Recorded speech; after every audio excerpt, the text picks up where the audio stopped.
ଦେଖନ୍ତୁ ଆଜି ଆପଣଙ୍କୁ ଗୋଟେ ଟିପ୍ସ ବତେଇବା ପାଇଁ ଯାଉଛି ଯୋଉମାନେ କି କୌଣସି କାମରେ ଲଗାତାର ରହିପାରୁନାହାନ୍ତି ବା କନସିଷ୍ଟେନ୍ସି ମେଣ୍ଟେନ୍ କରିପାରୁନାହାନ୍ତି ତାଙ୍କ ପାଇଁ ସ୍ପେଶାଲି ଏଇ ଭିଡ଼ିଓଟା ୟେସ୍ ତେଣୁ ବା ଯୋଉମାନେ ନିଜର ଗୋଲ ପଛରେ କନସିଷ୍ଟେଣ୍ଟଲି କାମ କରିପାରୁନାହାନ୍ତି ତାଙ୍କ ପାଇଁ ରହିବ ଏଇ ଭିଡ଼ିଓଟା।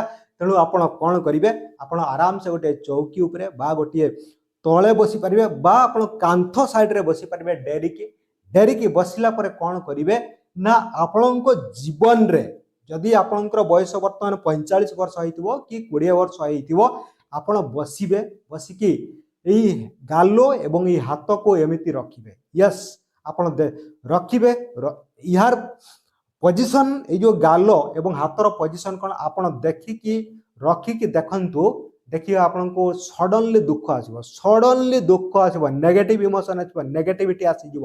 ୟେସ୍ ତେଣୁ ମୁଁ ସବୁବେଳେ ଲୋକଙ୍କୁ କହେ ପଜିଟିଭରେ ରୁହନ୍ତୁ, କିନ୍ତୁ ଆଜି ଆପଣଙ୍କୁ କହୁଛି ନେଗେଟିଭରେ ବି 10 ରୁ 15 ମିନିଟ୍ ଡେଲି ରୁହନ୍ତୁ। ଏଇଟା କେତେ ପର୍ଯ୍ୟନ୍ତ କରିବେ ନା ଯେ ପର୍ଯ୍ୟନ୍ତ ଆପଣ କନସିଷ୍ଟେଣ୍ଟ ହେଇପାରିନାହାନ୍ତି।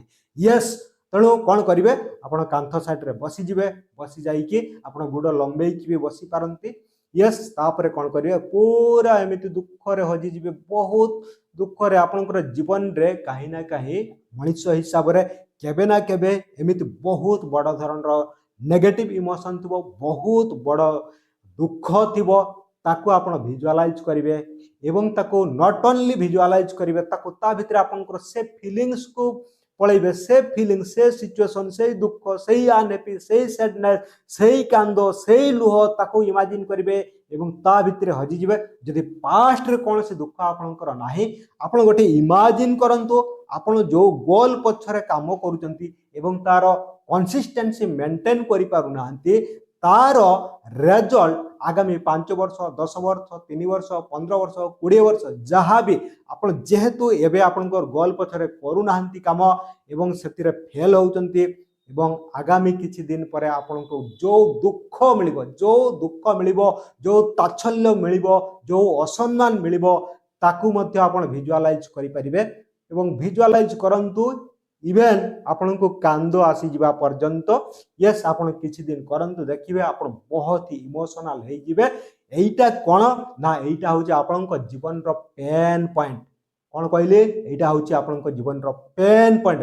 ଦୁଃଖ, ଅନହ୍ୟାପି, ଗ୍ରିଫ୍, ସ୍ୟାଡନେସ୍, ଆପଣ ଯେତେ ପର୍ଯ୍ୟନ୍ତ ପେନ୍ଟାକୁ ଆପଣ ନିଜ ଭିତରେ ଫିଲ୍ କରିନାହାନ୍ତି, ଆପଣଙ୍କର ନ୍ୟୁରନରେ ଆପଣଙ୍କର ସବକନସିୟସ୍ ମାଇଣ୍ଡକୁ ଯାଇନାହିଁ, ସେତେ ପର୍ଯ୍ୟନ୍ତ ଆପଣ କନସିଷ୍ଟେନ୍ସି ମେଣ୍ଟେନ୍ କରିପାରୁନାହାନ୍ତି, ତାହାରି ହିଁ ରିଜିନ୍।